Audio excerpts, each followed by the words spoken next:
Bismillahirrahmanirrahim. Assalamualaikum warahmatullahi wabarakatuh. Kembali saya Dr. Muhammad Vindi akan memberikan materi perekonomian Indonesia tentang apa yang dinamakan dengan pengelolaan sumber daya alam dalam perekonomian Indonesia.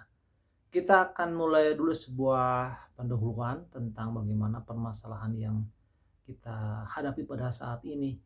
Kita memahami bahwa sumber daya alam dengan produk utamanya sektor pertanian itu masih menghadapi banyak kendala dan persoalan, terutama menyangkut tentang keberpihakan negara di dalam pemanfaatan sumber daya alam yang tersebar pada sektor pertanian, sektor kelautan, ya, sektor kehutanan dan juga mineral yang sangat memberikan dampak positif bila mana kita mampu mengolah secara optimal dan baik.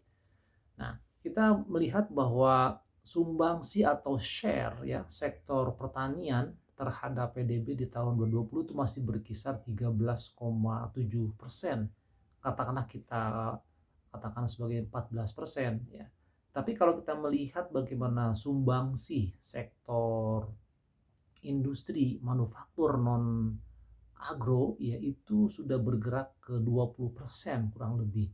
Nah, artinya bahwa pemerintah perlu memberikan satu jaminan dan mampu juga memberikan sebuah perlindungan terhadap sumber daya alam yang banyak menghasilkan sektor-sektor untuk pangan gitu ya. Yang tentunya ini menjadi sebuah kepentingan secara nasional. Nah, kemudian apa kira-kira kebijakan yang mesti disiasati terutama menghadapi perubahan-perubahan globalisasi pada dewasa ini?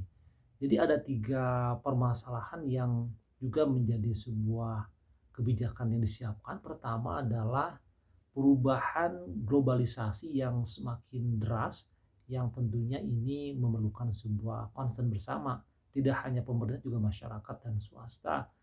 Yang kedua adalah bagaimana bicara mengenai perubahan fluktuasi harga pada sumber daya mineral yang tentu akan berdampak pada inflasi serta berdampak pada kemampuan daya beli masyarakat ya. Dan yang ketiga bicara mengenai konstelasi politik yang punya concern, yang punya kepentingan, yang punya keberpihakan sejauh mana terhadap pemanfaatan sumber daya alam. Nah, kita akan mulai dulu dari pembahasan bagaimana perubahan-perubahan globalisasi ini, perubahan-perubahan zaman yang bersifat global ini sudah menjadi sebuah harapan bersama dan pikiran kita semua.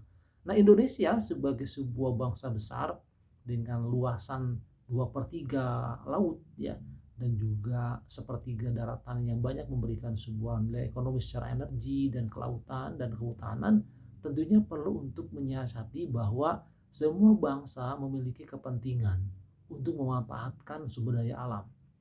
Pertanyaannya adalah, apakah Indonesia akan mampu melindungi dan menyiapkan dan mensuplai seluruh hasil-hasil bumi ya dan juga laut dari sumber daya alam ini untuk kepentingan masyarakat internal dan juga mampu berkontribusi untuk memenuhi kebutuhan masyarakat global. Ya, jangan sampai terbalik kemampuan Indonesia itu menjadi terbatas, menjadi terkunci dan dimanfaatkan oleh agen-agen asing ya atau lembaga-lembaga asing baik itu swasta maupun pemerintahan yang memanfaatkan sumber daya alam secara secara ekstrim dan tidak memiliki sebuah kepentingan yang besar bagi masyarakat dan bangsa Indonesia. Ini tentunya hal yang sangat concern untuk dipikirkan oleh semua pihak. Ya, kita sebagai pemilik ya, pemilik sumber daya alam sebagai karunia dari Allah Subhanahu wa taala harus mampu ya mensuplai diri sendiri dan mampu juga berkontribusi untuk kepentingan global.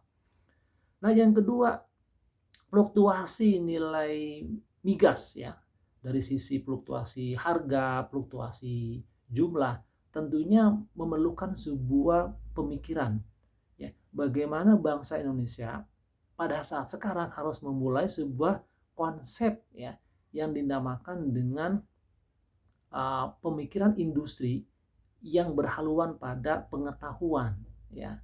Nah, jadi kalau misalkan sebuah industri ya tidak berlandaskan pada fakta sejauh mana resource yang terjadi dan tanpa ada ilmu pengetahuan untuk mengolahnya, maka akan muncul sebuah kesia-siaan ya.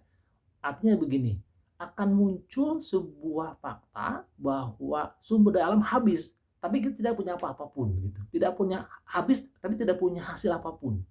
Karena sudah kesalahan di dalam pengelolaan. Ya, jadi ada resource and knowledge based industrialization. Nah ini, jadi industrialisasi dengan basis ya sumber daya alam dan ilmu pengetahuan yang baik. Jadi kita mesti bijak, ya, mesti bijak di dalam pemanfaatan sumber daya alam sehingga tidak memunculkan sebuah kerugian di masa yang akan datang, gitu ya. Nah, yang ketiga, bagaimana bicara mengenai konstelasi elit politik nasional. Ya, ini bicara mengenai regulasi. Regulasi-regulasi yang dibuat oleh DPR di tingkat pusat itu harus mampu meyakinkan bahwa setiap regulasi mendukung bagi kepentingan bangsa Indonesia dalam pemanfaatan sumber daya alam. Kita melihat tentang Undang-Undang Dasar 45 pasal 33 ayat 1, 2 dan 3. Kita sudah paham itu semua. Intinya bahwa bumi, air, dan yang terkandung di dalamnya untuk kemakmuran bersama. Dan negara punya kemampuan di dalam mempertahankan. Ya, jangan sampai hilang secara cuma-cuma karena ada tanggung jawab yang hilang dan diserahkan kepada asing. Ini masalah yang sangat krusial. Elit politik nasional di dalam membuat undang-undang harus meyakinkan bahwa semua sumber daya alam itu untuk kemakmuran bersama dan juga untuk kemakmuran internasional, gitu ya. Nah, oleh karena itu dalam sesi kuliah pada hari ini, di akhir ini kita ingin meyakinkan bahwa semua bangsa stakeholder mari sama-sama untuk meyakinkan bahwa sumber daya alam yang terkandung di dalam mineral, ya terkandung di dalam sumber daya laut, perikanan, darat, dan semuanya, ya pertanian itu harus mampu berkontribusi buat kepentingan bersama. Ya, semua agen, pemerintah, swasta, masyarakat bahu-membahu untuk meyakinkan bahwa semua ini merupakan karunia dari Allah yang harus dipertahankan dan harus memberi sebuah kemanfaatan. Saya pikir itu saja pada sesi kali ini. Semoga memiliki kemanfaatan dan ingat bahwa sumber daya alam adalah sesuatu yang mesti dijaga dan diberdayakan, bukan untuk disia-siakan. Wassalamualaikum warahmatullahi wabarakatuh.